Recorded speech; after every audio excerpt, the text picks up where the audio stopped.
Durante a abordagem do doutor, ou seja, do nosso estudante Mateus, coloca um assunto, um tema bastante interessante que tem que ver com a relação que vai existir, não é? Entre a afetividade e o próprio processo em si, de aprendizagem. Doutor, o que é que pode nos dizer em relação a este binômio, não é? Afetividade versus aprendizagem. Eu gostaria que o doutor pudesse nos aclarar para evitar aqueles disse, não disse e procurarmos interpretar bem esta palavra, afetividade. Porque se calhar podemos querer entender noutras paragens, como troca de abraços em detrimento de a nota A ou B, mas sabemos de antemão que existe necessariamente essa ligação. Gostava de saber do Dr. Catau, para poder mais ou menos nos aprofundar em relação a esta questão que acaba sendo colocada pelo Mateus. Exato. Como já dizíamos no início da nossa sessão, a relação positiva, não é? Estudante, professor, joga um papel extremamente importante naquilo que é a própria comunicação, a comunicação saudável. Significa isso dizer que quando o professor tem uma boa relação com o estudante tem uma boa relação com o professor, isto leva precisamente a uma maior abertura, tanto das preocupações pedagógicas do próprio estudante, não é? Quanto ao conteúdo que está sendo ministrado, e também leva a uma abertura por parte do estudante a tentar propor algumas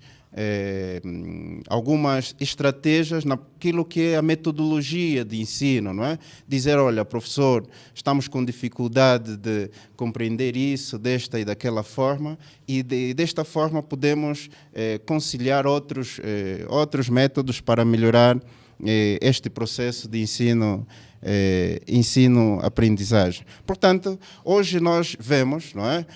Depois de um período de estudos, depois de terminar, por exemplo, um ciclo de estudo, temos professores que nos marcam a vida toda, por causa do respeito, não é?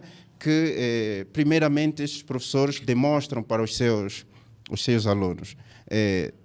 No início de cada semestre, não é?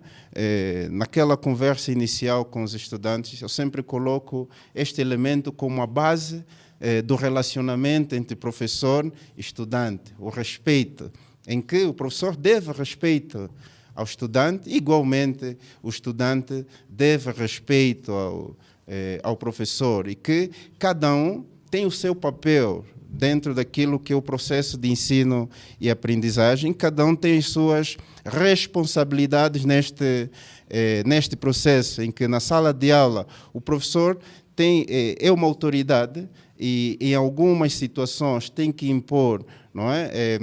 Ordem na própria sala, para o bem dos demais, em algumas situações, mas também nós estamos a lidar com um ser humano, com estudantes, com várias preocupações, não só desde o ponto de vista pedagógico, mas desde o ponto de vista social. Esses estudantes também têm várias preocupações.